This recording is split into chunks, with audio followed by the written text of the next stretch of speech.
All right, what's up? Welcome to the Tiny and Nate Show. This week we've got Mike Gomes with us, and we're going to be talking about mindset. We're going to be talking about working with sellers, and as an investor, what you need to do to work with sellers and really solve their problem. All right, let's get going. It's the Tiny and Nate Show. I'm Tiny. And I'm Nate, here to help you create time and money freedom through real estate investing, so that you can live a life full of impact and joy. Sweet. Dude, that is so. What's up, y'all? You guys doing good? I love that intro. That's fire. Thank you. Absolutely. Mike, you're coming to us from Boston. We're coming to you from Washington and Idaho. So we've got the whole United States covered today. That's right. East Coast, West Coast, it's everybody. We got them all. Dude, I'm stoked to talk to you, man. You are a freaking stud and rock star and are all over Instagram. It's funny. It's really telling like what you're into on Instagram, because it's like real estate. Right. On my feed, at least. I saw your thing this morning. Were you jogging today? Was that a recent one? No, that was yesterday. Nice. But your follow-up thing that you hit on was like so killer. I was like, oh crap. It reminded me of like 3 people I need to call. Dude, it's so important. That particular deal, well, not our deal, but when I started my business probably like 2 years ago. Mm-hmm. When I started, that was one of the first properties that I like seen. I'm like, holy crap, that's a really distressed house, right? So I talked with the lady and put her in our CRM. She was in our follow-up. Come to find out, 2 months ago, I saw that there was a sign there that said for sale as I was running by. And a week later, the thing was sold. By the time it was on the market, it was too expensive for us, you know what I mean? We could have decided to put an offer in, but it was just too much, and the nature of the market, we're just not really getting on market deals at the moment. However, with that being said, it would have been a deal without the real estate agent fees. So for that particular deal, we could have went to the seller and been like, hey, what did the real estate agent say they get you? Absolutely. Oh, they'll get you 300. That really means you're going to walk away with about 270, right? Yep. After your realtor costs, after your closing costs and all that. And we would have got the deal. Mm-hmm. But we failed to follow up. So I had it in, I looked in the CRM and I'm like, dude, there's a follow-up set for like September. Yep. We should have followed up with them months ago. Absolutely. So true. I had a similar thing. And for anybody that doesn't know or doesn't follow Mike yet, do it. The Mike Gomes, sorry. We were talking about Carlos Torres a second ago. But anyways, you're running past this place, day after day over years, and you see it and you're identifying it. Like I had a similar situation. I don't really jog anymore. We used to way long ago. Nate and I and another friend. But I met this old guy when I was walking a neighborhood. I was freaking driving for dollars and then knocking doors. And I met this super nice old dude. And older people can be lonely sometimes. And so like this guy wanted to talk. So like, all right, let's talk. And he showed me, he had one of those wheelchairs that like has tracks. It's like a mini tank. He like wanted me to like take it around. I'm like, no, I'm good. You show me. And so he did. Just a great dude. And I was like, I could help him. Like he obviously needed our help, but he wasn't ready. And so I followed up with them kind of lost touch.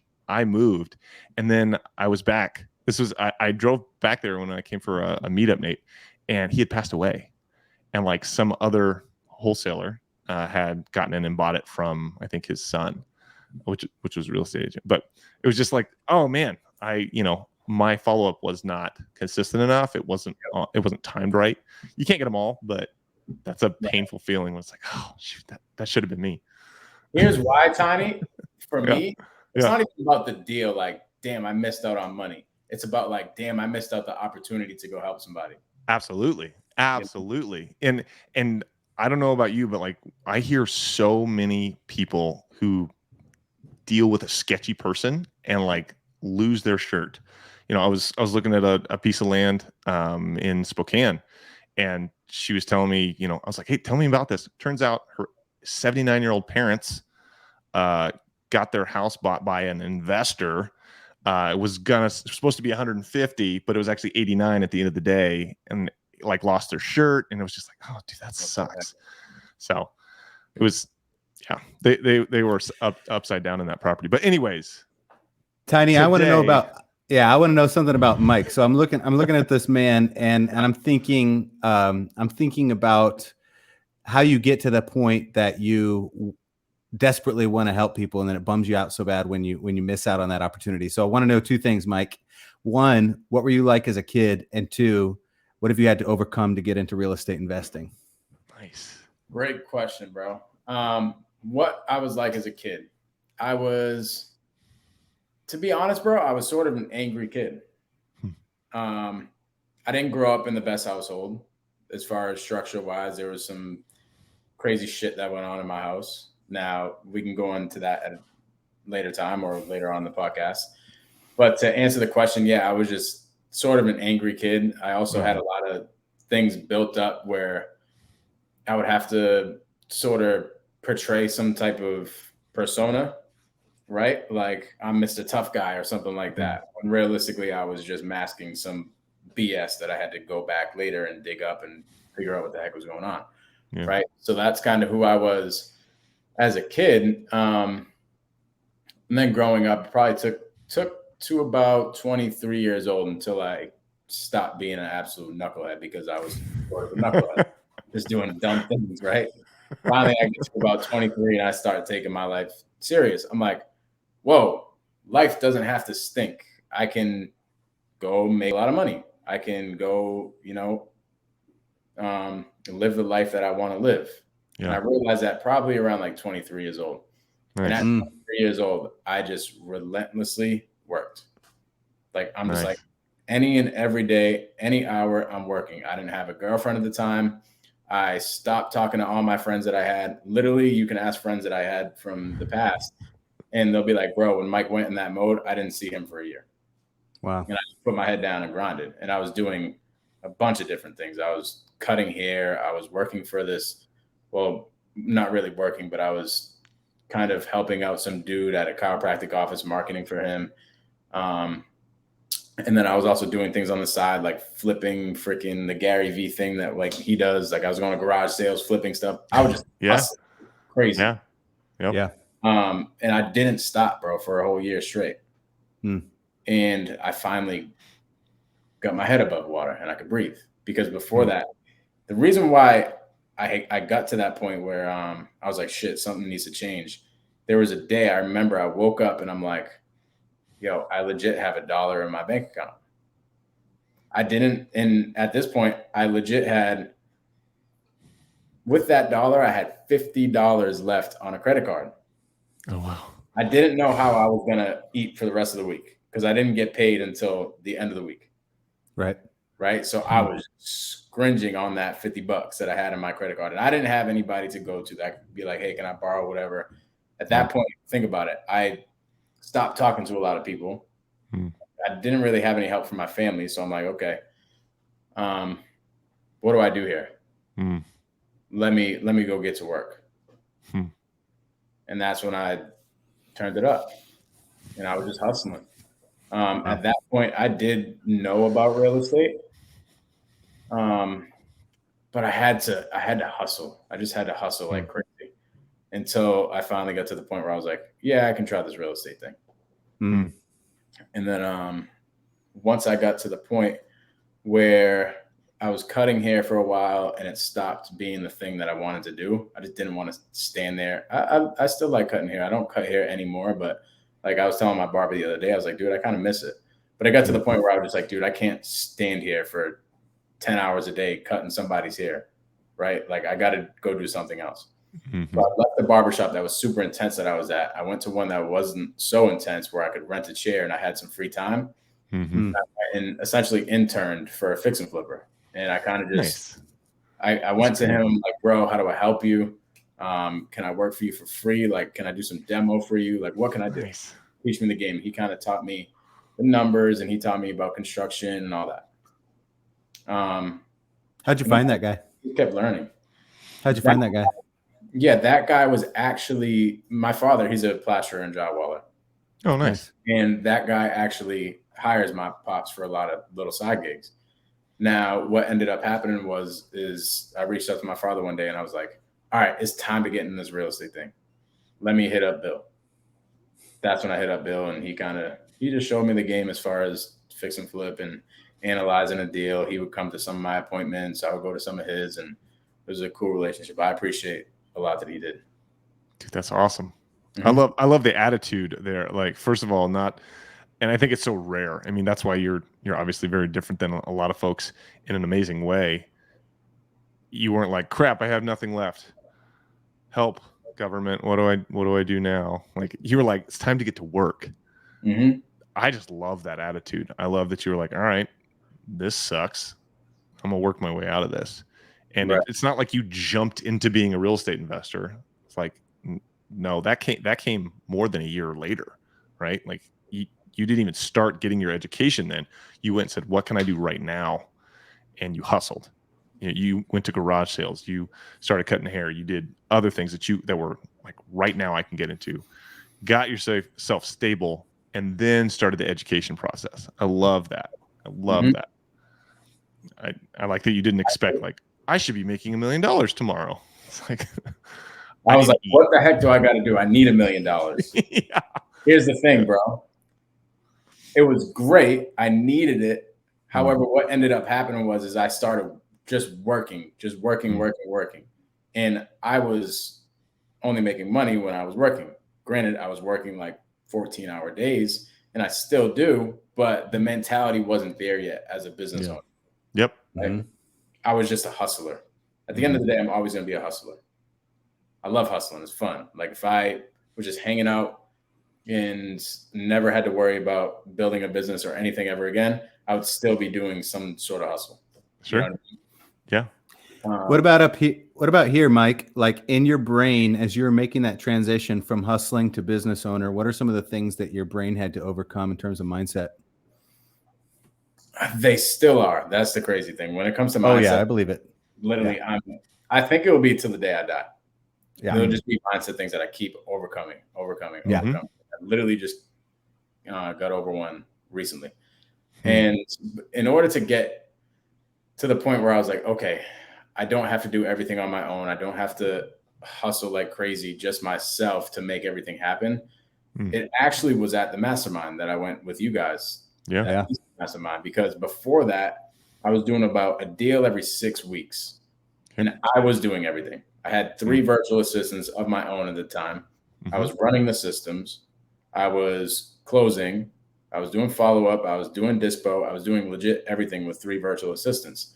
Granted, if you have 3 virtual assistants, you should be doing probably about 3 to 4 deals a month. I was only doing 1 every 6.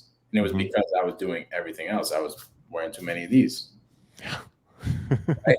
So I would go follow up with a bunch of sellers. I would get busy with appointments. Then I would neglect my follow-up. Sound familiar?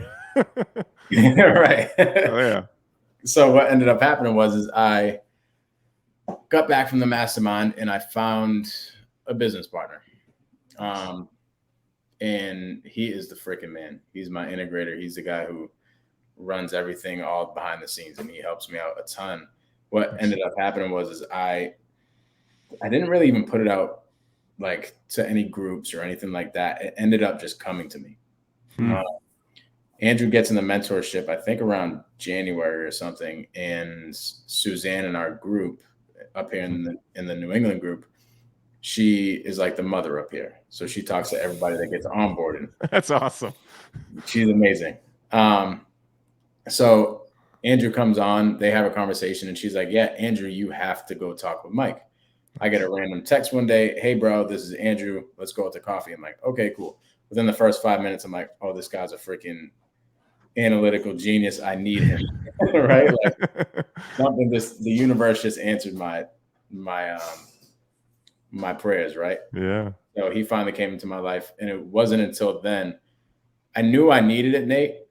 After the mastermind, I knew I had to stop doing everything on my own and become a real business owner rather than just a hustler. But it wasn't until everything was, and I'm not saying actually, I don't want to say everything, but a lot of the things as far as system wise were off my plate until I felt like the release. And I was like, I can breathe. Okay, cool. Now let me go do the thing that I want to do in the business. I don't want to pull this. I don't want to do all those things, right? I just want to talk to people. Yeah. And ultimately, it wasn't until I experienced it until I realized how important it was. Nice. And even now, bro, I am still the one closing the majority of our deals. Mm-hmm. Sure. And even now, I just from the experience, I know that I have to stop doing that. Like I have to scale up. I have to get my sales guy right. And that's what I'm in the process of doing right now. Yeah. That's so huge. I think it's important to do the mindset game where you compare where you were a year ago, not to where other people in a mastermind are today. Have you learned that? Do you feel like you've learned that lesson? Because you can celebrate the changes you've made since 1 year ago. But if you compare yourself to some of our mentors or people that we all look up to where they are today, and they've been in real estate 15 years or 20 years or whatever, that can be kind of soul crushing. Yes, bro. 100%. Literally, this is the thing that I was just talking about. The other mindset thing that I had to overcome. I've been getting in the nightly dial a lot as a closer. I've been having my podcast. I've been having a lot of people reach out to me for help. And essentially people are looking at me from a standpoint that I'm doing more than I'm actually doing. Does that make sense? Mm-hmm. Mm-hmm. Like they think you're a superhero because they're like, he's got all the answers. Like I made one integrator video and I'm getting calls from every time zone. People thinking like every CRM. Like, I invented computers. I'm like, right. And for me, like it was kind of a problem for me. It was a little thing that I had to overcome because I'm like, crap. I started getting a little bit insecure. I'm like, am I even qualified to give people advice? Like, what am I doing here? Why am I doing this? Okay, that's what I'm like. Until I had to take a step back, and I looked, and I was like, wait, no, bro. Just be you. Just talk about you. That's it. Just talk about the stuff that you know. So there's two things the only two things that I can give advice on is from things that I've been through and things that somebody else has told me that they have been through. That's right. Right. So once I realized that those two things, I'm like, oh, okay, now I get it. Like I don't have to be God and know everything. Right. Yeah. That's you could huge. say, I don't know, bro. I don't know that one. Let me get back to you. Or I don't know, bro, but I know a friend who does. Or I don't know, bro, but here's a good book you got to go read. Amazing. Yeah. That Nate, did you tell me this? Because I have experienced all of those emotions. I know, Nate, I think you have. You are a gifted teacher and educator by nature, and you also have like a degree in it, so you're really good at teaching. But an insecurity I had, and I think this relates to speaking with sellers as well, is, I'm not an expert. Why should I be training people, or why should I have a podcast? And I think you told me this. It's like, well, you're an expert to somebody. Like it's all relative, like as a parent, it's easy for me to, in my head, like judge another parent for them doing something that was like, oh, I wouldn't do that. But it's like, I have no idea where they came from. Who knows what they were trained? And maybe what they're doing right now is light years from where they came from as a kid. Maybe they're doing awesome, so you don't know kind of like how far camera zoomed in. You don't know how far, the spectrum is of like what I know versus what they know, or vice versa, and how what the experiences I've had could actually so help them. Not to say, this is your end all be all, but like, what's one of those things that you've helped someone with recently, Mike, whether it's another investor or a seller where you're like, yeah, this is how to do this. Have you been able to kind of hone in on something that you love to teach, or you are really experienced at? Yeah, for sure. I want to touch on one thing that you just said. Like, what is one specific example? One specific example is me and my business partner just got on a Zoom last night. We do it every Sunday. We kind of map out the week and we look at what happened the previous week and what we got to accomplish for the next week. And we just kind of map out our weeks. And we were just going through our numbers and what we made. Dude, I realized he tried real estate way before he met me and never did a deal. This is your integrator partner? Yep. Okay. Never did a deal. And he was really struggling. He had a business partner who wasn't pulling up his end of the bargain when he was trying. And yesterday when we were on the Zoom, we realized that he has done multiple deals in like I think 4-month period now. Wow. He was trying to do it for like a year before. Wow. And when I realized that, I'm like, holy crap, I just helped this dude. I helped him. Here's what I helped him. I helped him realize that this is real. Like proof of concept. Yep. And he is somebody, bro. He's somebody that is so talented. Like there's no reason why he shouldn't have gotten a deal before that. He can actually close too. Yeah. Nice. Yeah. Like he's actually one of the weird integrators that can talk to people. Nice. We exist. It's possible. So yeah, bro, that's one of those specific examples. Yeah. And everything else, there's just in general, it's just, oh my God, how did I not touch on this? Literally today, my sales guy, he's been having trouble when it comes to nurturing a seller. Here's what happens, right? Like sometimes we're alpha females, we're alpha males, right? And Thank you. We're alpha males, and we just want to close, right? Like we just want to get to the close. And we just want to start negotiating and everything.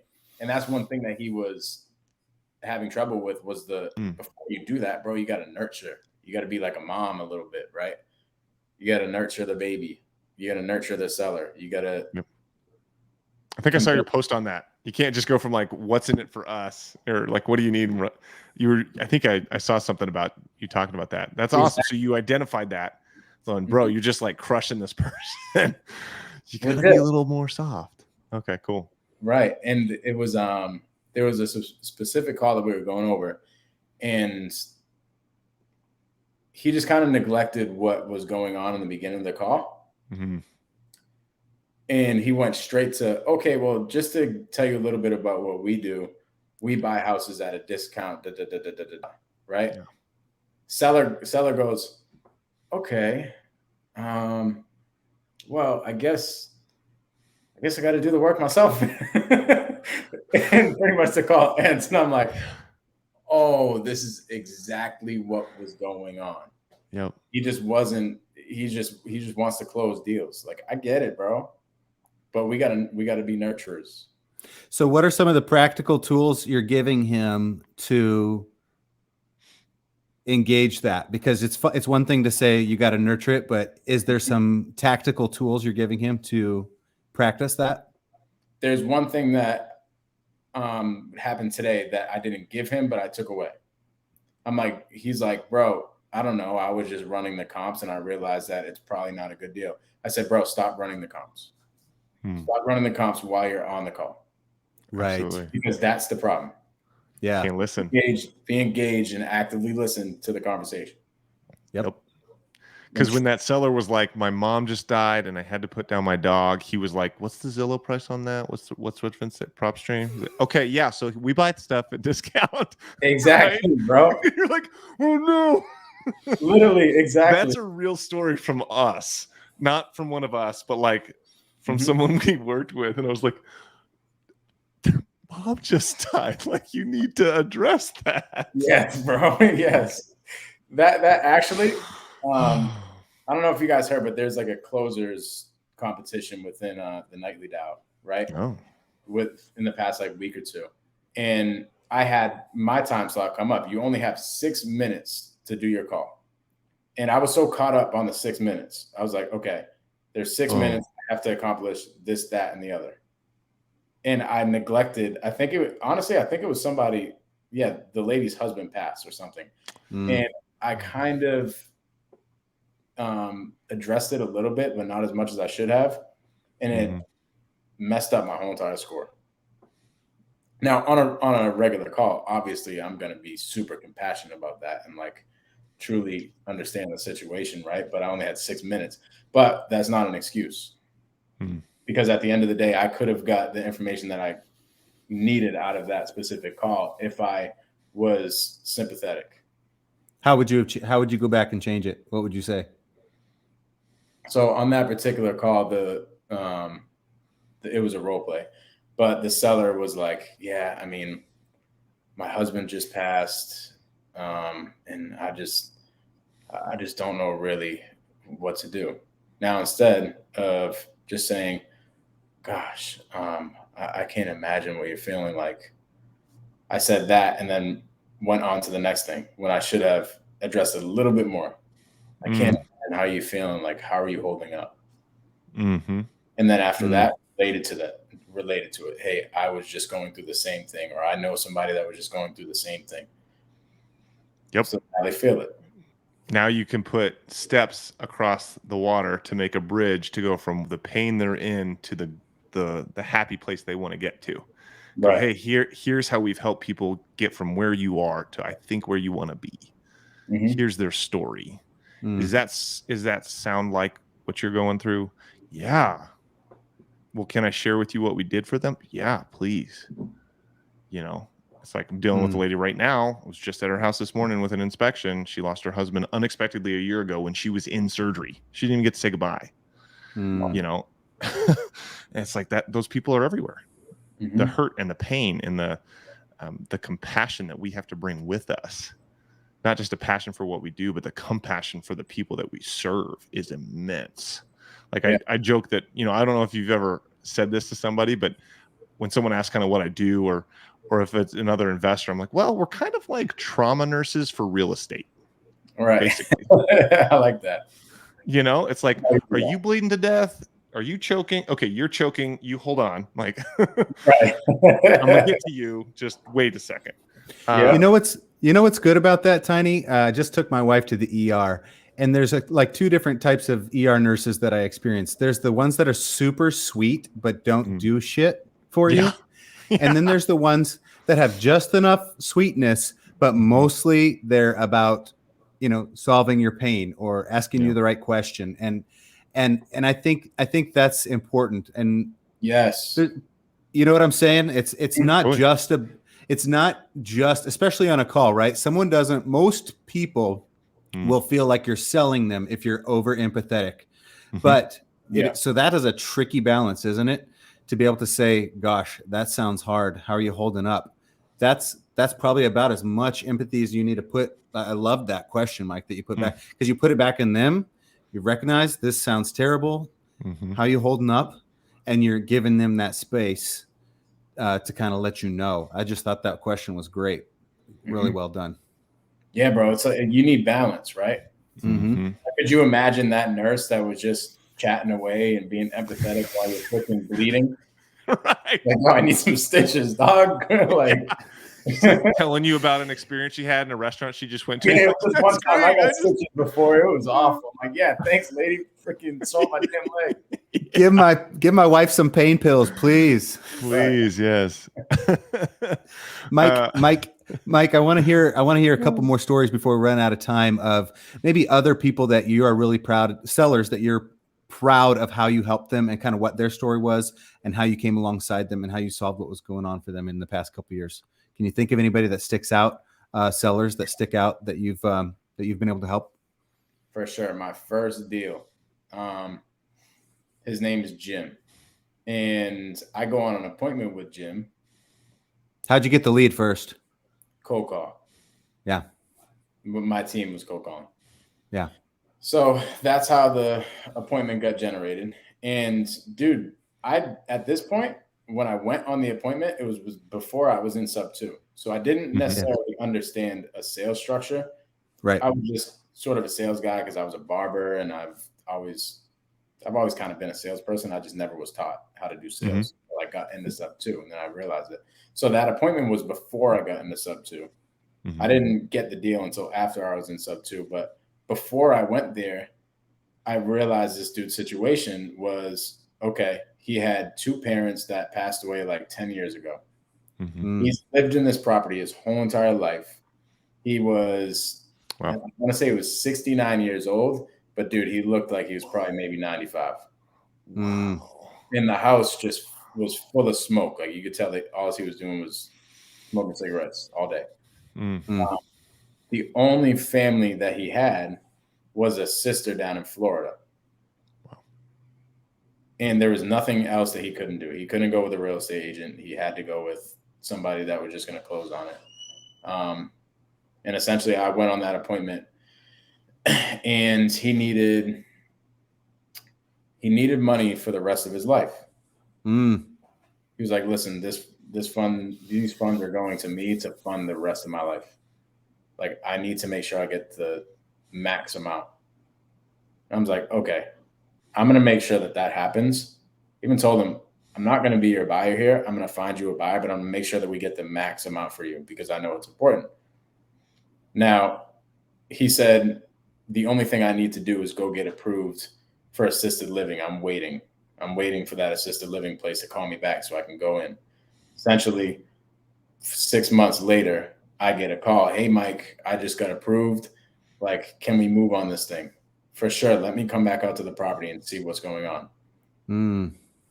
What landed me that appointment, he told me this in that appointment, is I left the first one and I said, Jim, there's a lot of people here in this business that like are just kind of shady.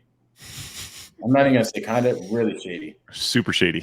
Whatever you do, please give me a call before you make any moves. I don't care if it's with me or with somebody else. Just give me a call so I can help assist you. And he's like, for sure. And he told me that one line on the second appointment where I closed him, he told me that one line was the reason why he called me back. And we ended up closing on his house quickly. He was super happy. He ended up being able to go fly down to his sister that he hasn't seen in a while. Literally, nice. I was like, hey, what's the first thing you're going to do with the money, dude? He's like, oh, I'm going to finally go down and see my sister. I'm like, oh, awesome. So dope. So there was one thing. He was living in that house by himself, super, super lonely, living like just a kind of crazy life, just smoking cigarettes every day, not doing a thing. Like there wasn't, well, I don't even think there was TV in the house. Right. So he ended up going to assisted living. Now he has a bunch of friends and all these things, and he's much happier. I could tell him because I could tell because I've talked to him since. Yeah. So yeah, man, it's a good feeling helping people out for sure. It's the freaking best, dude. I love it. That's my favorite thing about this whole deal. And I think something that separates the kind of good characters from the bad characters in this business is the edge selling concept. And well, I mean, there's a lot of things that separate them, but one of them is when you go there with an open hand, right? And I think this is this something you teach other real estate investors or you talk about at all? Just kind of the mentality of how you help sellers. Yeah, for sure. Yeah. That's rad. We've found that, and I see it on your social stuff all the time. You're pumping out. What I love about this is you're pumping out training and sales. Like there's so much education and knowledge. And hey, here's how to add value, not just sound and take up noise. Not just hey, I want to buy your stuff. Not the radio ad. It's like hey, here's how to tell if you're working with a legit person or not. Hey, call me if someone gives you a contract. Let me go over it for you, and help you understand if it's. Oh, we got Frozen Tiny in Idaho. Well, he might be back at some point. Boy, those teeth look good, though. What happened? Good snapshot, bro. There you go. Now you're back. You're back. But your teeth, you froze in a space where we could see your teeth. It was kind of like that. Great. Yeah, we should have screenshotted it, dude. They're straight now. I've been freaking Invisaligning like a crazy man, and now I got straight teeth. I love that, bro. I love it. Yeah. Mike, can you break down your business for us? We got like 6 minutes left. So break down your business. What does it look like today? Who is in it? How are you generating your leads? How are you dispoing them? Maybe you can hit up some of your favorite tools that you guys are using. Just kind of from a tactical perspective, break down your business for us. Yeah. So we're direct to seller wholesaling. Any quick flips like short, maybe 1 or 2 month deals or innovation deals where we don't have to really put too much work into them. Those are really what we're doing. Not really doing any long, extensive projects. We're just trying to get in and get out. So we have 4 virtual assistants at the moment. They're all texting and cold calling. So these people will text and cold call a homeowner and say, hey, you interested in selling your property, right? And then from there, it goes through our funnel. Somebody says, hey, yeah, I would sell my house. We also have the virtual assistant ask, why would you sell your house? They say, I would sell my house because of this, aka I have some type of motivation, and it starts going through our system. Now we have 3 of those that do that. The 4th one is our lead manager. She's the one that hangs out in our CRM. And what our CRM is our CRM kind of holds all of our leads, and she follows up with them until they're ready. Got it. So every single one will say, hey, I'd sell my house because of some sort of reason, but maybe I'm not going to sell for another year. Just like that person that I told you from earlier that I was on a run with, that I went on a run and I saw the property. Got it. So she hangs out there. She follows up. Finally, somebody's ready to sell, and it gets pushed up to our acquisitions team. At the moment, we have 1 acquisition guy, and he's not really closing every single deal, but he's getting them super, super ready for me. Nice. So I used to be the one on all the follow-ups. I would be doing like 25 conversations a day. And I'd be on all the initial calls and everything until I brought him on. Now he's on all the initial acquisition manager calls. And then once they need extra help, it comes up to me. Then I go on an appointment. We do all on-site. Pretty much all of them. We're in Boston. The reason being, up here in Boston, there aren't as many deals, but the spreads are much bigger. So it's important that we convert on the leads that we have. So in order to boost our conversion rate up, we go on site. So Mike, at this point, I am the one going on the appointment. I lock the contract.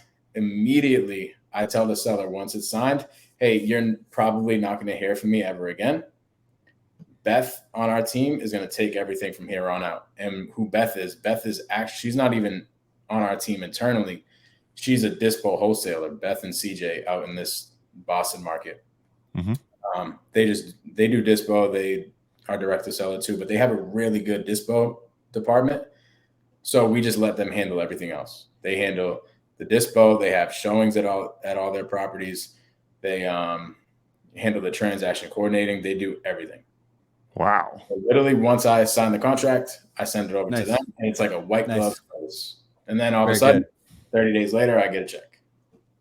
Fantastic. That's really great. So they've actually really, really changed our business a lot because we don't have to worry about selling the deal. And they have a much better dispo department than we ever had. So they can get deals done at a much faster and a much higher price than we would. Wow. So it ends Are up, they national? No, they're not. Just around this area, but they're really good. If anybody's watching this and they're from this area and you have a deal, send it out to Beth and CJ. They're amazing. Nice. Love that. Sweet. What I'm hearing is to like review like some of the major things you've taken away in the last 6 months is you realize that you were the bottleneck. You kind of got out of your own way by going, I'm doing everything. I'm wearing all the hats besides this, one core thing. I need to bring on an integrator. I need to have a business partner. I need to focus on what I do best and crush that. And now you're transitioning along with continuing to grow mindset and teach other people what you're really good at. You're going, I need to upscale my sales guy to where he's actually doing the closing and I'm able to step back and run the business and lead from a visionary standpoint. Is that what I'm hearing? It sounds like you're growing leaps and bounds in a really short amount of time. That's exciting. What it is, we're collapsing time with hanging out with people like you. Like honestly, bro, that's really what it is. It's like hanging out with our homies, collapsing time together. Like me, Daryl Ellison, and Mindset Marlin just had a really good podcast last week. And dude, it collapsed my mindset time frame like this. Like, wait, what does that mean? What do you mean by that? Collapsing time. Yeah. So it's like,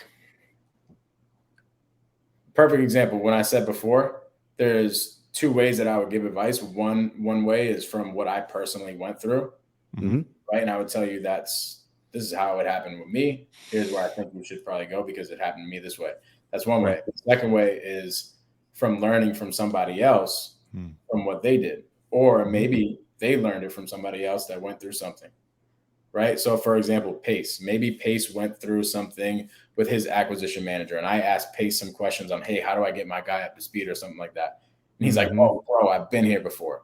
Okay, cool. He told me that, and now let's just say I didn't implement it right away, and somebody came to me with that same question. I would say, oh yeah, Pace told me this. Yeah. Like, you should probably try this. Accordioning, collapsing the time it takes to learn business lessons quicker by going with people that have systems or process in places from their own learning lessons. The most expensive way to learn something is by going out and messing it up on your own. It is pricey. Super true. I would say experience is the best teacher, but it doesn't just have to be.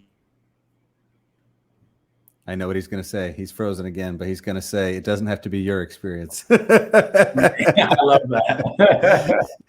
Well, he's going to freeze again. Yeah, you froze again, but we finished your sandwiches for you. Thanks, guys. Yeah. Sweet, Mike. Well, I love that, and I also have to highlight one thing there that if people weren't paying attention, to me this stood out.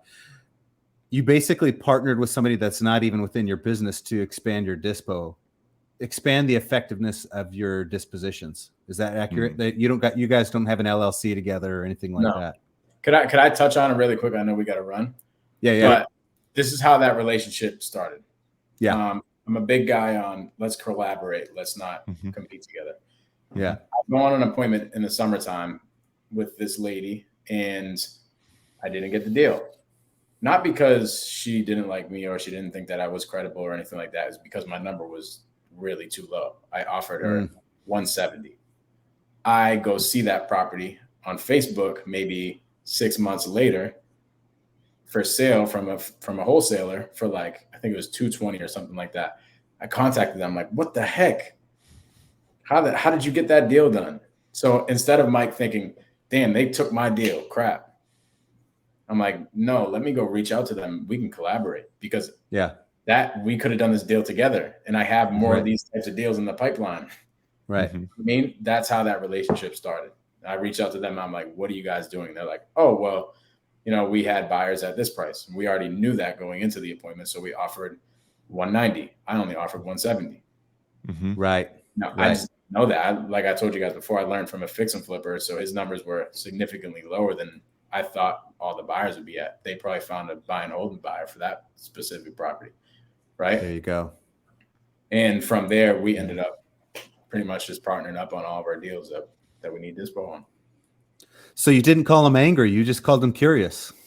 Yeah, I called him curious. I'm like, yo, how the heck do we do deals together?